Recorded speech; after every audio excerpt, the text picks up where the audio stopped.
Bismillahirrahmanirrahim. Assalamualaikum warahmatullahi wabarakatuh. Pada siang hari ini podcast Mulhandi TV beredar dengan tema-tema yang segar dan faktual. Nah, untuk kali ini kita akan mencoba mengeksplorasi tentang keterwakilan umat Islam, khususnya dalam capres calon presiden kita ini. Yang kita ketahui bahwa capres umat Islam direpresentasikan oleh Anies Baswedan, dan itu sudah dideklarasikan oleh Nasdem. Nah, untuk itu kita coba nanti eksplorasi oleh dua narasumber guru besar kita. Yang satu adalah Dr. Denny McDenny, ya. Yang kedua Dr. MS Kakban, yang tidak asing lagi. Nah, untuk itu kita coba untuk mengeksplorasi betapa potensialnya keterwakilan Islam, umat Islam ini kepada Anies Baswedan. Kita pertaruhkan gitu, kita pertaruhkanlah Anies Baswedan ini supaya umat Islam ini bisa terwakili, dan Nasdem juga yang sudah mendeklarasikan memberanikan diri juga harus kita support supaya partai-partai yang lain seperti kayak Demokrat, PKS juga ikut juga gitu. Jangan banyak-banyak pertimbangan lagi gitu, sehingga bisa ketinggalan kereta nanti oleh koalisi yang sudah ada, KIP dengan Gerindra dan PKB. Nah, untuk kali ini kita coba eksplorasi. Kita mulai dari Dr. McDenny dulu. Atau Dokter MS Kakban dulu. Dokter, ya. Dokter Kakban, bukan gua dokter. Saya persilahkan Bang Kakban untuk menarasikan, diksikan tentang keterwakilan umat Islam dalam pencapresan Pilpres 2024. Silakan, Bang. Ya, bismillahirrahmanirrahim. Ini diskusi yang menurut saya berat. Ya, ini diskusi berat ini. Apalagi ada Denny kan. Jadi menyangkut masalah representasi, masalah keterwakilan. Tadi bagaimana calon presiden 2024, ya, dia keterwakilannya yang kita lihat secara spesifik oleh moderator, Anies itu adalah mewakili umat Islam, seakan-akan begitu ya. Itulah bahasa yang disampaikan tadi. Nah, saya gini, untuk figur Anies, ya, untuk figur Anies, kalau saya melihat Anies itu adalah dia betul-betul figur tokoh nasional, ya, dia tokoh figur nasional, gitu. Dengan apa yang dia sudah tunjukkan selama ini, ketika dia sebagai katakanlah sebagai Mendiknas dan juga sebagai seorang gubernur di DKI, maka dia betul-betul sudah menempatkan diri sebagai seorang tokoh nasional yang menjadi pengayom, ya, pengayom dari semua kelompok, dari semua komunitas yang ada di Jakarta.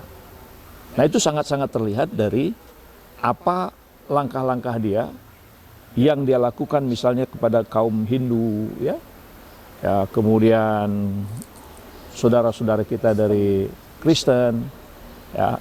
Nah, jadi Anies kalau dalam pandangan saya lebih menonjol, ya, lebih tampak dia betul-betul sebagai figur nasionalis.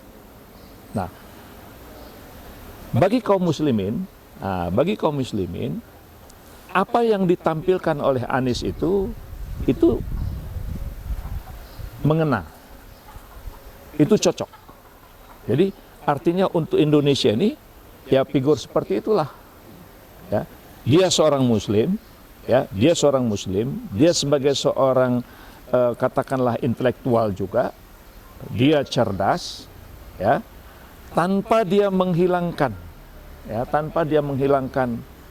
identitas kemuslimannya, tapi dia tampil mampu menengahi semua komunitas, semua komponen-komponen bangsa ini. Itu kalau saya melihat figur Anies. Nah, kalau tadi dia di stressing, ya, dia di stressing representasi, saya kira belum. Dia belum merepresentasi itu. Karena ini koalisi. Koalisi ini inisiatif yang nampak secara terbuka itu adalah dari Nasdem. Nah, sedangkan PKS itu menyempurnakan bersama-sama dengan Demokrat. Nah, jadi dalam konteks ini saya belum bersepakat itu kalau dia dianggap sebagai representasi. Nah, tapi figur dia yang ditampilkan oleh Nasdem dan kemudian diikuti oleh PKS dan Partai Demokrat, saya kira itu memiliki nilai tambah tersendiri. Gitu. Ya, bagus itu. Memang ya kalau dibilang representasi itu memang sesuatu yang sempurna ya. Tapi paling tidak Anies ini sudah mengakomodir potensi-potensi atau aspirasi umat Islam. Karena yang kita lihat ini memang kelompok-kelompok yang ada itu terakomodir oleh Anies Baswedan.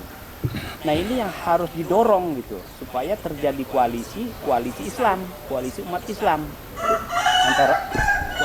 Islam antara Nasdem, Demokrat dan PKS.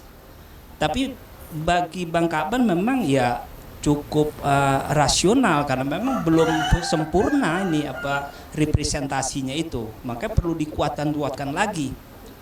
Tapi coba kita nanti eksplorasi juga dari pandangan McDenny ini tentang figur Anies Baswedan ini, apakah memang dia sudah mengakomodir aspirasi umat Islam atau memang perlu ada satu istilahnya ya bicara normatif saja gitu. Artinya dia harus program-program kerakyatan, program SDM unggul, atau mungkin dibongkar pasang gitu tentang nasionalismenya. Nah, kita coba minta pandangan McDenny nih, mungkin bisa menjadi satu yang segar gitu, pandangan yang baru. Ya, silakan Pak McDenny. Ya, terima kasih Pak Fatah. Suatu kehormatannya untuk saya diundang oleh Pak Kaban, luar biasa nih. Tapi bagi saya, kalau saya diminta pendapat, saya sebetulnya tidak begitu tertarik kalau bicara soal personal. Oke, who is Anies Baswedan? Siapa? Ya kan? Siapa Ganjar? Siapa Anies Baswedan? Siapalah sebutkanlah. Karena memang tapi tren sekarang orang berbicara tentang memilih presiden. Nah, kalau dalam pandangan saya, kadang-kadang saya bertanya lebih jauh, apa Republik ini membutuhkan presiden? Ya kan? Nah, saya lebih tertarik sebetulnya kalau melihat itu komunitas kebangsaan ini tidak disibukkan dengan capres-capres, tapi lebih kepada menutik kepada ke dalam apa arti sebuah bangsa. Dan ketika dia menyatakan bernegara, you memimpin atau you dipilih sebagai pemimpin, kita kan harus tahu nih, emang kita memilih tokoh-tokoh itu untuk apa? Untuk apa? Oke. Nah, apalagi kalau kita masuk misalnya kepada perbedaan tentang pribumi atau non pribumi seperti yang banyak diisukan, Anies dijegal atau apa segala macam, itu saya pikir ya tidak fair juga. Gitu. Karena begini ya, apa yang kita alami di existence sekarang ini adalah Undang-Undang 45 yang ditransisi ke 2002. Di situ kan jelas warga negara. Oke. Nah, ketika ada orang yang tidak suka dengan Anies, oke, fine. It is their rights. Tapi persoalannya adalah apakah betul kita membutuhkan seorang presiden, dan kalau kita butuh seorang presiden sebagai komunitas bangsa ini, presiden yang bagaimana? Apakah dia bicara soal personalnya yang kita ingin tahu, atau bagaimana dia berpikir tentang bagaimana masa depan Indonesia? Nah, sampai detik ini sepanjang pemahaman saya bagaimana kita bernegara, yang bagi saya sebetulnya tidak ada negara di sini, belum ada. Ya, yang ada hanya the existence. Yang kuat itu yang menang, sejarah cuma selera. Nah, persoalannya adalah kan, karena kita berada pada kondisi seperti ini, di mana rakyat digiring untuk berbicara soal capres, maka tentu referensi itu banyak. Orang memilih si A, memilih si B, memilih si C dengan referensi mereka masing-masing dan merasa mengelompokkan diri mereka masing-masing seperti pertanyaan Bapak tentang apakah dia sudah representasi umat Islam. Bagi saya, memilih seorang pemimpin itu tidak bicara soal representasi siapa. Ketika kita komit bahwa kita percaya bahwa kita punya negara, itu dulu yang harus dipersoalkan. Apakah di sini ada negara? Nah, kalau bicara negara dengan bicara presiden, ini kan panjang ceritanya. Oke, sekarang misalnya saya bertanya kepada siapapun itu, misalnya kepada Ganjar, kepada si Anies, atau kepada Luhut, atau kepada siapapun, atau kepada Puan, kata, hey, you mau jadi presiden, fine, oke. Emang apa yang Anda lihat di Republik ini, apa yang Anda lihat sampai Anda begitu lancang memberanikan diri menjadi presiden? Itu pertanyaan dasar saya. Gitu? Emang kenapa tiba-tiba dia pengen jadi presiden? Emang apa yang dia lihat? Dari Sabang sampai Merauke itu apa yang dia lihat? Nah, sepanjang seorang pemimpin, katanya pemimpin, atau mau menganggap dirinya pemimpin, atau mau diproyeksikan sebagai pemimpin, tidak mampu melihat persoalan detail tentang apa ini Indonesia, saya pikir tidak ada seorang pun yang represent untuk itu. Gitu. Nah, jadi saya lebih cenderung untuk berbicara bagaimana kita bisa mengerti the essence bagaimana kita bernegara. Gitu. Ya, itu yang paling penting. Gitu. Nah, sepanjang yang saya pahami dari sejarah Republik ini, kita belum memiliki satu kesepakatan apa sebetulnya yang kita inginkan untuk Indonesia. Nah, seorang pemimpin siapapun itu, sepanjang dia tidak bisa menjawab itu, maka dia bukan pemimpin yang baik untuk Republik ini. Karena penderitaan Republik ini begitu panjang. Terlalu banyak masalah-masalah yang kita hadapi di Republik ini. Nah, kalau seorang yang diproyeksikan sebagai pemimpin itu tidak mampu melihat, ya, sementara somebody somewhere out there dengan teropong dia melihat apa semua yang tergerak dan kesibukan kalian-kalian bangsa Indonesia ini dengan teropong mereka bisa memainkan hal-hal yang sifatnya ya macam-macam, bisa memecah belah bangsa atau membuat suatu senario bagaimana menghancurkan sumber daya alam Anda, bagaimana membuat bodoh Anda. Nah, apakah pemimpin masa depan itu mampu melihat ini? Oke, in the past kita lihat bagaimana sejarah para pahlawan kita melihat bagaimana dia melihat suatu negara yang harus didirikan yang bernama Indonesia, itu dengan satu visi yang jelas. Mereka melahirkan preambul dari Undang-Undang Dasar 45, oke, fine, nggak ada masalah. Ya, tetapi ketika perjalanan politik itu berlangsung, lalu apa gitu? Yang mau dicari apa? Gitu ya. Nah, oke, sekarang saya masuk misalnya ke masalah isu tentang pribumi dan non pribumi seperti yang banyak dibicarakan. Kan di dalam Undang-Undang Dasar 45 2002 itu jelas bahwa itu warga negara. Artinya, oke, merupakan ember-ember atribut Anda tentang di mana Anda berasal. Ketika Anda merasa bahwa Indonesia, ya, oke, you bisa jadi presiden. Tapi apa persoalannya? You jadi presiden. Nah, kalau kita bicara soal demokrasi secara rata-rata, fine, give him a chance. Oke, give him a chance. Kita tidak bicara soal rasialisme di sini. Tetapi sebagian pihak mengatakan bahwa ini pribumi kita ini sudah tersingkir begitu jauh dengan oligark yang berkuasa di Republik ini, di mana pemilu adalah sebuah rutinitas untuk memilih presiden, kemudian ya berlangsung seperti ritual-ritual demokrasi yang bagi saya tidak melihat benang merahnya di situ kecuali kepentingan-kepentingan yang saling tarik-menarik di antara mereka-mereka yang ingin menguasai Republik ini. Nah, kembali tadi ada juga Anda menyinggung tentang masalah the existence of political party. Partai politik eksistensinya. Oke, you mau sebut siapa lah. Nasdem, Demokrat, PDIP, atau Golkar, atau apa. Oke, the existence of political party itu sendiri, itu harus kita scrutiny. Oke, apa artinya tuh partai politik itu apa artinya? Fungsinya apa? Iya, apa artinya? Ya kan? Dan keharusan dia berada di sebuah yang bernama republik itu, apa eksistensinya?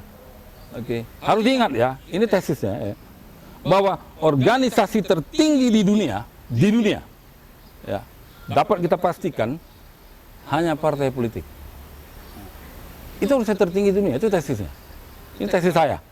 Nah, persoalannya adalah, ya, kalau organisasi tertinggi itu yang mengantarkan Perdana Menteri, yang mengantarkan Presiden, mengantarkan Wakil Presiden, dia tidak bisa dirumuskan dalam satu konsep besar tentang bagaimana melihat sebuah bangsa. You mau berharap apa? Artinya siapapun yang akan menjadi presiden, dia adalah masuk dalam pola permainan, ya kan? Para oligark ini yang menguasai kehidupan Anda dan sumber daya Anda. Itu intinya. Jadi saya pikir ya tentang Anies Baswedan, kalau memang dia bisa melihat bagaimana ini Indonesia, apa yang dia lihat di Indonesia ini.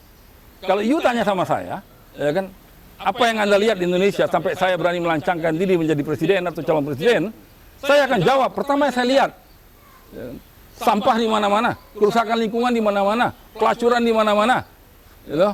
Lalu apa, kemiskinan di mana-mana. Itu yang saya lihat potretnya, ya kan. Dan tipologi pembangunan dari Sabang sampai Merauke semua sama. Kota-kota itu, Anda jalanlah coba, sama. So, ketika saya lancang untuk menjadi presiden, emang apa yang saya lihat? Kecuali saya adalah merupakan alat dari permainan-permainan para pemilik modal. Begitu. Jadi menemukan orang itu tidak mudah.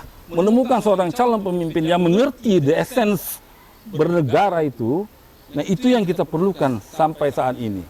Jadi bukan dia bergaya di depan sosial media segala macam bla bla bla, pilihlah saya sebagai presiden, so what?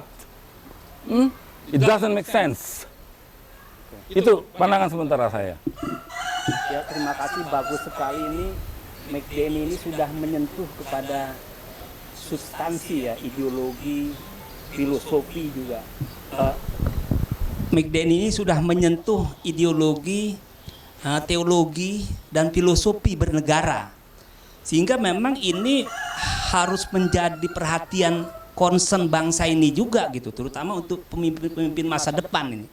Supaya kita jangan terjebak lagi dengan ritualisme demokrasi yang dibilang McDenny ini ritual ya kan, itu saja masuk ke lingkaran setan. Sehingga ini harus menjadi pemikiran bersama gitu. Artinya terobosan-terobosan yang brilian ini diperlukan untuk menangani persoalan kemiskinan, ya mau termasuk kemiskinan umat Islam juga, kemiskinan seluruh bangsa Indonesia, kebodohan, ya kan, sampah, terus masalah juga lingkungan. Nah ini harus menjadi concern gitu, jangan cuman yang dibilang Mbak Kaban ini hanya pertumbuhan gitu. Nah ini kan harus menjadi mainstream kita gitu. Nah untuk itu kita menukik lagi kepada persoalan yang praktis gitu, yang realistis, bahwa sekarang ini nih kan presidennya nih Jokowi nih, ya Bapak Jokowi. Nah ini kan persoalan pilpres ini persoalan regenerasi, ya kan? Apakah nanti mau diteruskan oleh Anies atau digantikan oleh Anies gitu? Ya kalau memang dia mewakili umat Islam gitu ya, ini yang harus kita coba eksplorasi lebih jauh lagi, karena kita lihat juga Anies ini kan elektabilitasnya kan cukup bagus ya kan, masuk 3 besar ini, sehingga banyak juga komponen-komponen umat Islam yang sudah mendeklarasikan mendukung gitu di akar rumput ini. Nah ini harus menjadi concern kita bahwa Bapak Anies ini apakah akan meneruskan atau menggantikan Jokowi ini. Nah kalau dibilang meneruskan ini kan berarti dia harus melanjutkan program-program Jokowi kan, kayak IKN harus dilanjutkan itu ya kan, karena itu menjadi masterpiece Indonesia di mata dunia ya kan. Nah begitu juga proyek-proyek yang lain gitu, infrastruktur. Tapi kalau definisinya menggantikan, ya dienolin semua itu. IKN habisin, selesai. Ganti yang baru, apakah namanya? Apalah ya kan.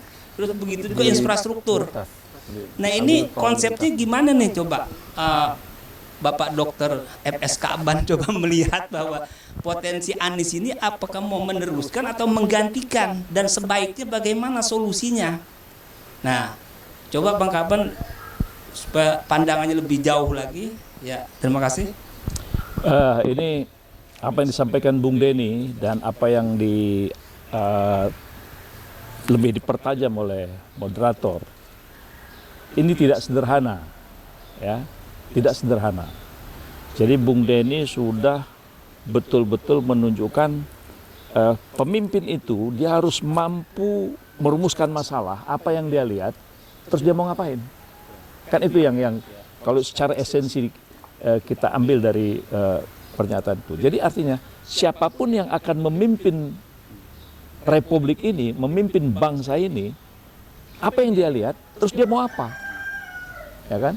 Jadi apakah tadi misalnya tadi ada satu yang belum disebut Bung Denny itu Prabowo misalnya kan, Prabowo Subianto, ada Puan, ada Ganjar, ada Anies. Jadi mereka yang mau tampil sebagai presiden itu, gitu kan? Apa yang dia lihat bangsa ini gitu. Nah, saya ingin ya supaya kita itu berpikir betul-betul terukur, ya terukur.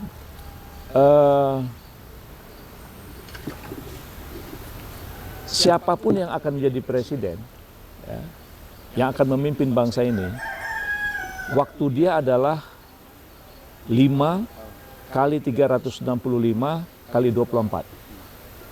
Jadi kira-kira 43.800 jam. Kan? Jadi coba bayangkan.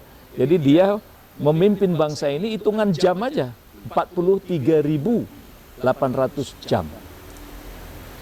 Coba dalam tempo 43.800 jam itu apa yang akan dia buat? Nah, tadi disinggung IKN, ya disinggung IKN. Aku bilang itu khayal. Aku bilang itu khayal. Kenapa?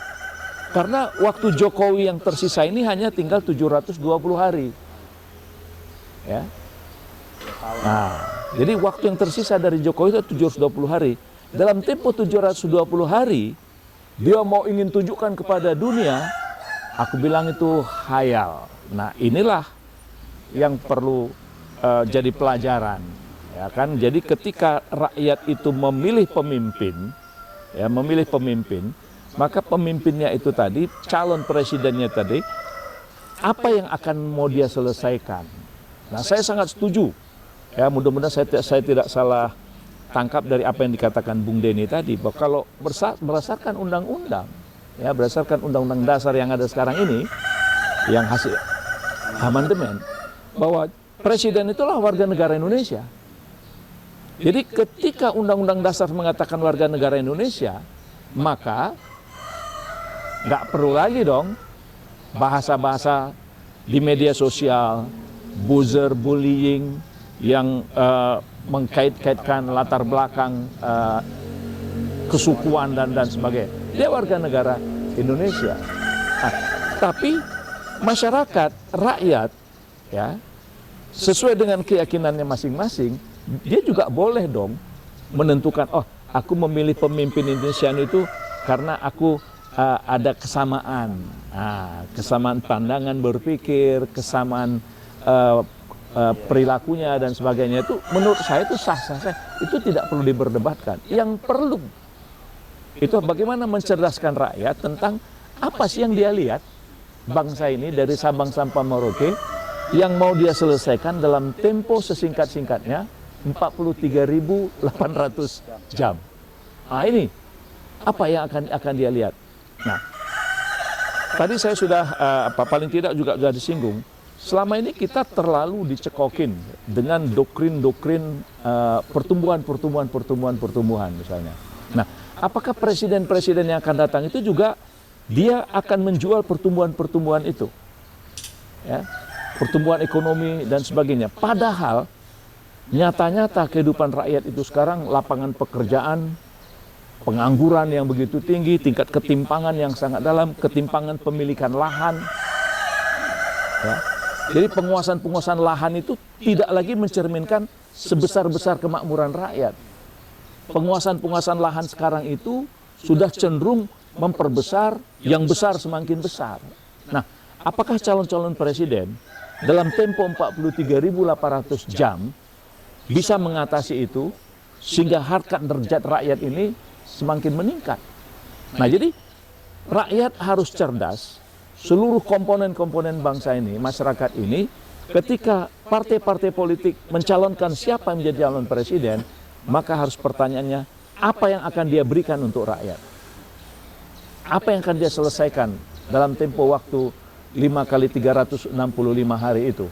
Nah, ini tantangan. Nah, jadi saya lebih ingin bagaimana presiden itu dia adalah menjawab apa yang menjadi masalah masyarakat. Bagaimana rakyat yang sudah bertempat tinggal di suatu lokasi puluhan tahun, tapi hak-hak pemilikan mereka tidak pernah diberikan, sudah puluhan tahun. Dia rakyat, dia masyarakat yang sudah hidup. Nah, itu tugas negara. Nah, jadi apakah teologinya, apakah filosofinya tentang bernegara tadi itu, atau apa yang akan dia buat untuk negara, saya lebih cenderung ke sana. Jadi siapapun, ya, siapapun yang akan ditampilkan, apakah Anies, apakah Prabowo, apakah Puan, dan sebagainya. Nah, menyangkut nanti rakyat akan memilih sesuai dengan seleranya masing-masing, itu hak rakyat. Gitu, Bu Papang. Bagus sekali nih. Jadi sebenarnya ya kalau kita lihat sih closing statement ya. Karena dari aspek-aspek teologis, ideologis, filosofis juga sudah dibahas juga oleh Bang Kakban ini, bahkan dijabarkan lebih detail lagi. Jadi memang ya persoalan pemimpin kita ini memang bukan persoalan siapa yang memimpin, si A, si B, si C, tetapi bagaimana dia melihat gitu kebutuhan-kebutuhan masyarakat kita ini apa dari Sabang sampai Merauke, dan apa yang dia harus perbuat dalam 43.000 jam itu 5 tahun itu. Nah, ini kan harus konkret nih, harus terukur, ya kan? Nah, di forum kita ini ya memang ini forum yang langka gitu. Antara kedua narasumber ini sudah memberikan satu terobosan-terobosan yang brilian, ya kan? Sehingga ini harus menjadi concern semua elemen bangsa ini, tidak hanya sebagai pilihan si A, si B, si C, tapi bagaimana dia bisa menyelesaikan permasalahan-permasalahan bangsa ini. Dan saya pikir ada closing statement dari masing-masing narasumber. Silakan Pak Bung McLenny. Oke. Kalau bicara soal negara dan rakyat, maka yang sekarang ini diperlukan, yang idealnya menurut saya bukan presiden, tapi kita membutuhkan negara. Nah, negara ini dulu yang harus dirumuskan. Oleh karena itu dalam istilah literatur, the state intervention. Artinya apa? Antara negara, pemerintah, dan rakyat itu berbeda. Nah, sekarang ada kekacauan filosofis di Republik ini. Ya kan? Yang mana presiden, pemerintah, yang mana negara. Oke, ketika saya punya persoalan, kemana saya harus mengadu? Ini presiden nggak benar. Apakah 5 tahun saya harus menderita? Bila perlu ganti presiden, setiap tahun ganti presiden. So what? Saya harus mengadu kepada negara. Tapi pertanyaan saya adalah, di mana itu negara sekarang? Ya kan? Jadi kalau ada orang mengatakan, banyak juga ahli-ahli yang saya lihat, ini negara telah tidak melindungi rakyat, negara memusuhi rakyat. Loh, ini ada kekacauan filosofis di situ. Ya kan? Harusnya the government of the day itu mengurusi tata kelola kehidupan rakyat. Dan ketika ada penyimpangan di sana, the state intervention demi keadilan dan hukum, dia harus turun di situ. Tapi mekanisme itu tidak saya temukan di dalam konstitusi dasar kita. Mulai dari lahirnya konstitusi sampai detik ini berubah 2002, saya tidak menemukan loophole-nya. Itu. Nah, ini yang harus dirumuskan. Karena kalau itu sudah jelas, siapapun yang menjadi presiden, nggak ada masalah, ya kan? Apalagi kalau kita masuk ke pasal 33 misalnya. Oke. The greatest good for the greatest number of the people. Itu jelas pasal 33. Ya. Nah, kalau di dalam istilah kapitalis, ya kan, kalau diterjemahkan ke dalam capitalism, the greatest good for the greatest number of the people, itu ya orang seperti charity aja. Saya berkuasa atas sumber daya, I'm a feudalist, saya pemilik bangsawan, pemilik tanah, rakyat miskin saya harus bantu. And we do not need that. We don't need that. Yang kita perlukan adalah negara. When we commit to say the Republic of Indonesia, kita harus mampu merumuskan what does it mean, the Republic. Nah, kalau Republik itu ada, tidak ada orang miskin di Republik ini. Nggak ada. Ya. Karena apa coba? Teori-teori tentang pertumbuhan, fine. Teori-teori itu, ya, Anda bisa berkalkulasi 2 tambah 2 sama dengan 4, 3 kali 3 sama dengan 9. Ini filosofi dasar yang saya yakini. Ya, I try to convince you. Rasionalitas alam tidak akan pernah lebih kecil dari rasionalitas manusia. Apabila itu terjadi, kiamat dunia. Mengapa? The design of this world, dunia ini didesain oleh Tuhan yang Maha Kuasa dengan kesempurnaan adalah sebuah jaminan bahwa Anda tidak akan mati kelaparan. Tapi ketika Anda mati kelaparan dalam sebuah bangsa, ada yang salah di republik itu. Something wrong, man. Ya, kok bisa? Anda terkutuk sebagai hamba Tuhan. Yang Anda lakukan adalah memberontak terhadap kemiskinan Anda. Ada sesuatu yang nggak beres di situ, ya kan? Everyone treated equal, semua sama, ya kan? Dalam hak dan kewajiban. Nah, persoalannya kita membutuhkan negara yang membentuk pemerintahan. Di dalam konstitusi kita di alinea keempat kan jelas, negara membentuk pemerintahan. Artinya, kalau kita lihat secara mendalam, kita renungkan lebih dalam bahwa itu berbeda. The government of the day dengan negara itu berbeda. Ya kan, negara itu adalah di mana tempat Anda mengadu, the last resort ketika Anda menderita. Tetapi di dalam rumusan konstitusi kita, apalagi dalam pemerintahan, kalau bicara pada degradasi undang-undang turun ke bawah, ya nggak benar begitu. Nah, jadi yang paling pertama kali bangsa ini butuhkan adalah sebuah konsensus bagaimana negara itu ada di sini. Harus ada negara di sini. Jadi bukan presiden sebagai kepala negara. Jadi kalau presiden sebagai kepala negara itu sebenarnya ada kekacauan filosofis di situ kalau menurut saya. Ya kan? Nah, ke depan saya pikir memang kita harus meredesain kembali apa arti sebuah republik. Gitu. Nah, dengan begitu, kalau itu sudah stabil dan berdasarkan konsensus kita bersama, kita punya perkuatan-perkuatan pemikiran yang rasional, apa yang kita harapkan ke masa depan.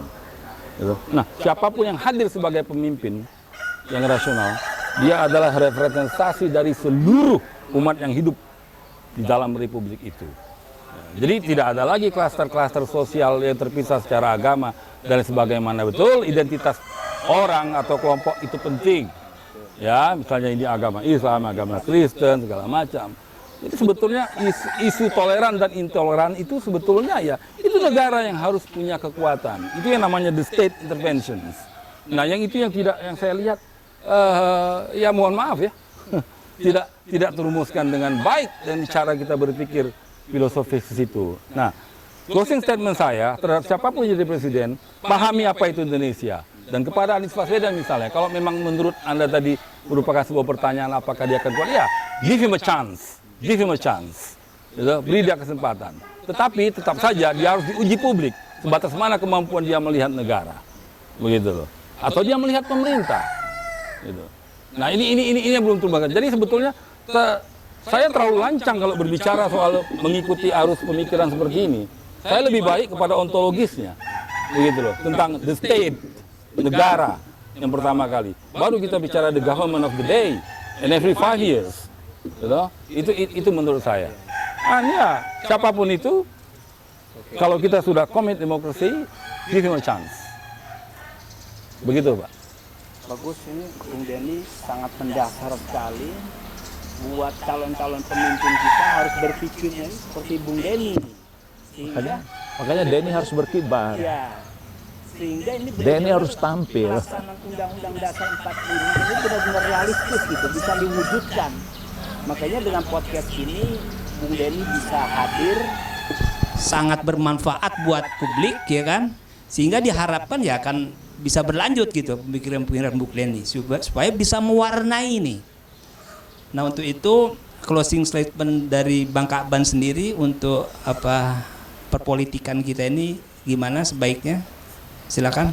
Ya, jadi terinspirasi dengan apa yang dikatakan Bung Denny tadi.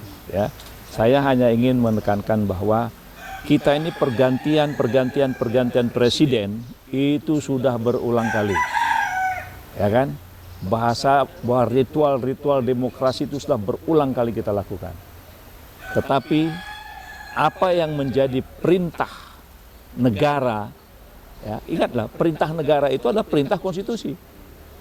Nah, konstitusi sudah memerintahkan bahwa siapapun yang akan menjadi penguasa, dia harus mampu mengatur, ya, kenapa seluruh yang ada di republik ini, ya, seluruh sumber-sumber daya yang ada di republik ini, itu harus untuk sebesar-besar kemakmuran rakyat. Jadi sejak reformasi sampai hari ini tidak terjadi untuk sebesar-besar kemakmuran rakyat itu. Yang ada adalah proses, ya, proses pemiskinan berkelanjutan, ya, proses kemiskinan berkelanjutan, proses menumbuhkan ketimpangan-ketimpangan yang sistematis. Jadi siapa pemimpin yang akan menyelesaikan itu dalam tempo yang sesingkat-singkatnya? Rakyat menunggu gagasan-gagasan yang betul-betul dapat diterima dengan akal sehat. Barangkali itu dari saya. Ya, terima kasih banyak. Ini dua narasumber kita sangat memberikan satu inspirasi dan bahkan terobosan-terobosan ilmiah yang harus kita pikirkan bersama gitu. Terutama untuk calon-calon pemimpin kita ini. Kita tinggal mengendorse saja, mendorong saja. Nah, untuk itu saya tidak simpulkan karena sudah begitu kaya dengan khasanah keilmuan. Ya, saya akhiri. Billahi taufiq wal hidayah. Wassalamualaikum warahmatullahi wabarakatuh. Waalaikumsalam warahmatullahi wabarakatuh. Waalaikumsalam.